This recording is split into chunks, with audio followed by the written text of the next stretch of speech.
Would you breathe with me, please? Taking a deep breath. And let it out. Taking another breath. And release. And one more deep breath. And let go.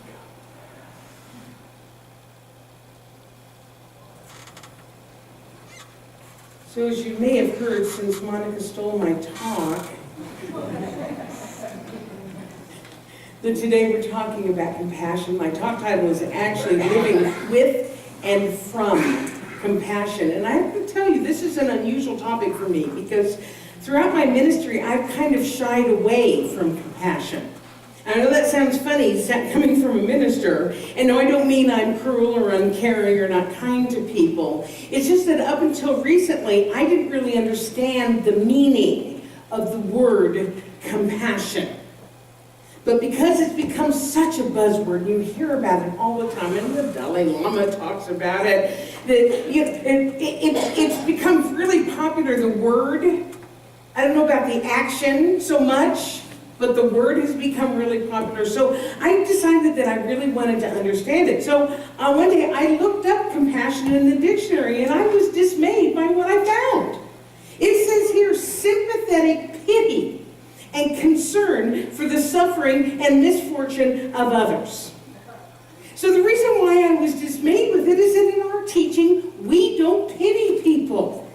Because to pity them means to hold ourselves above, to think ourselves better than, oh, poor so-and-so, I really pity them.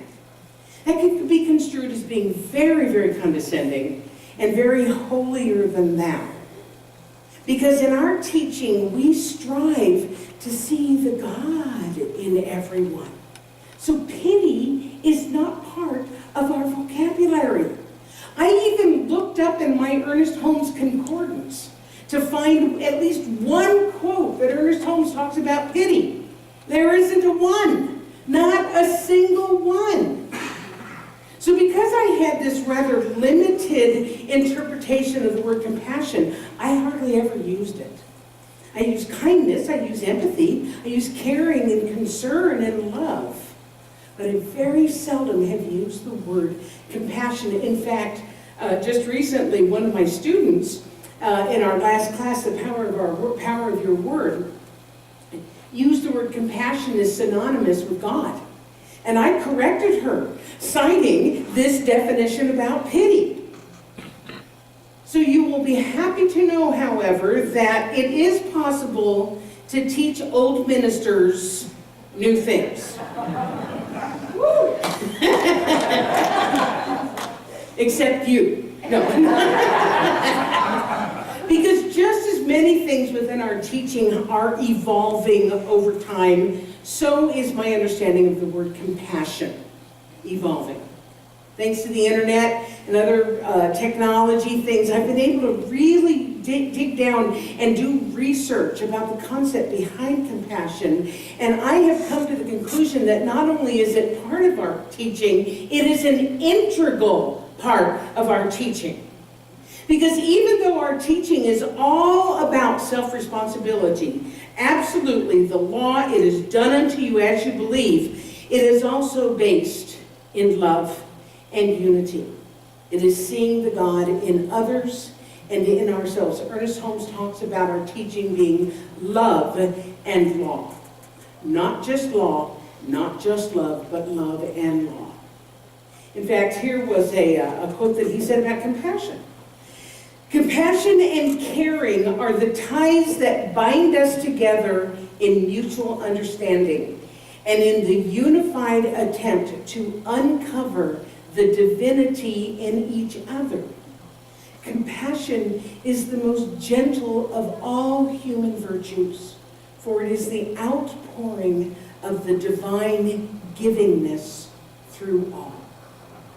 Everybody take a breath on that. I love that. Compassion is the most gentle of all virtues, for it is the outpouring of the divine givingness through all. In other words, being compassionate allows us to express express that divine givingness.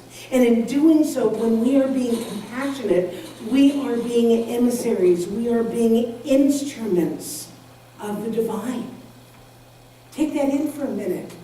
When we are being compassionate, we are being the hands and the feet of the divine. So clearly, compassion has nothing to do with pity. It has everything to do with being present and helpful to our fellow travelers in this thing called life. As Ram Dass says, we're all just walking each other home. So let me tell you how this all got started. I was talking to a friend a couple of weeks ago who was telling me about another friend who was going through a very difficult and painful situation. And my friend said that she was being very compassionate toward this person, that she was experiencing and expressing compassion toward this person. And I, being the wordsmith that I am, that I like to think I am, shared with her my relatively immature and ignorant and unenlightened interpretation of compassion meaning pity. And my friend said, that's not how I see it. I see it as being there for the other person and holding their heart in my hand while they're going through something tough. She said, when we are so heavy-hearted because of a painful or difficult situation, it's really helpful to have somebody tenderly hold our heart. I gotta tell you, I was floored by this very simple and touching explanation of compassion. So put that way, in that way, it's not about pitying the other person. It's about being present with them and lending support during difficult times. It's more than just kindness, although it's kind. It's kindness combined with a genuine desire to help alleviate the person's pain and hurt. To be there without judgment, without attachment to an outcome, without opinion, and simply saying, I understand. How can I help?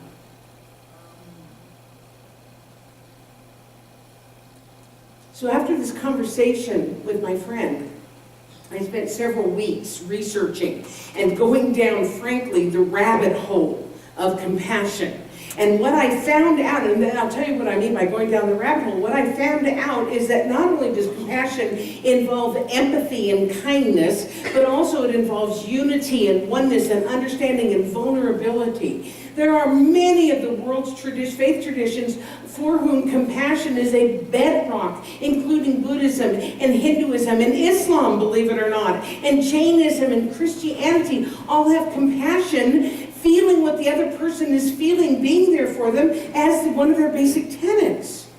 Then you add in, you've got self-compassion, and you've got universal compassion, you've got animal compassion, you've got humanity and earth compassion and everything else. This is a big subject. Wow! So big, in fact, I don't really think I'm going to be able to cover it in just one talk. For example, you know, often when I've got questions about things, I will pull my colleagues on, we have a minister's listserv, an email listserv, and I'll pull my colleagues about different things. And this time it was so, hey, this was my interpretation of compassion. How do you guys define compassion? I got no fewer than 25 responses, all of them just a little bit different, but with the same common theme. And that theme is compassion is the desire to help alleviate suffering. So what I have come to understand is that compassion is part of who we are, both our spiritual expression and our human expression. We are spiritual beings having a human experience.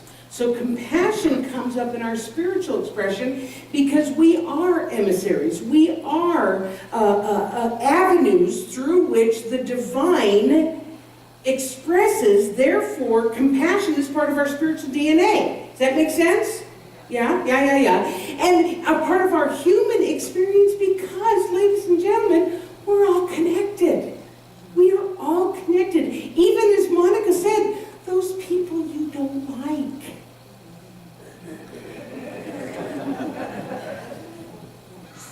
We're all connected. We're all part of the same life force energy. We all breathe the same air. Therefore, what harms one, harms all. What heals and helps one, heals and helps all. Nelson Mandela had this to say about compassion. He says, our human compassion binds us, the one to the other, not in pity or patronizingly, but as human beings who have learned how to turn our common suffering into hope for the future. So a key element of compassion, as I've done my research, is empathy. Empathy is a true understanding of where someone else is coming from because we have been there before. We have been there. That's what makes us empathetic. In fact, here's the definition for empathy. The ability to identify with or understand the perspective, experiences, or motivations of another individual, and to comprehend and share another individual's emotional state. In other words, we can have compassion and empathy because we've walked in someone else's shoes, so to speak. We may not have had the exact same experience or had the same situation going on, but we have felt the feelings before. We've all felt the pain of distrust. We've all felt feelings of being violated. We've all felt sadness at one time. So because we have felt those things and experienced those things, we can be there as support and to hold another's heart in our hands while they're going through it. Brene Brown is considered to be kind of these days the modern day guru teacher about empathy. And she put together a short video that explains the difference between sympathy and empathy, and also explains compassion. So I thought that we would watch that video. So Dwayne, I'm going to press the button, and if you are compassionate, you'll make it happen. Okay? Here we go. So what is empathy, and why is it very different than sympathy? Empathy fuels connection. Sympathy drives disconnection. Empathy, it's very interesting. Teresa Wiseman is a nursing scholar who studied professions, very diverse professions where empathy is relevant, and came up with 4 qualities of empathy. Perspective taking, the ability to take the perspective of another person or recognize their perspective as their truth. Staying out of judgment, not easy when you enjoy it as much as most of us do. Recognizing emotion in other people and then communicating that. Empathy is feeling with people. And to me, I always think of empathy as this kind of sacred space where someone's kind of in a deep hole and they shout out from the bottom and they say, I'm stuck, it's dark, I'm overwhelmed. And then we look and we say, hey, I'm down. I know what it's like down here, and you're not alone. Sympathy is, ooh, it's bad, no, you want a sandwich? Empathy is a choice, and it's a vulnerable choice, because in order to connect with you, I have to connect with something in myself that knows that feeling. Rarely, if ever, does an empathic response begin with at least. I have it, yeah. And we do it all the time. Because you know what? Someone just shared something with us that's incredibly painful, and we're trying to silver lining it. I don't think that's a verb, but I'm using it as one. We're trying to put the silver lining around it. So I had a miscarriage. At least you know you can get pregnant. I think my marriage is falling apart. At least you have a marriage. John's getting kicked out of school. At least Sarah is an A student. But one of the things we do sometimes in the face of very difficult conversations is we try to make things better. If I share something with you that's very difficult, I'd rather you say, I don't even know what to say right now, I'm just so glad you told me. Because the truth is, rarely can a response make something better. What makes something better is connection.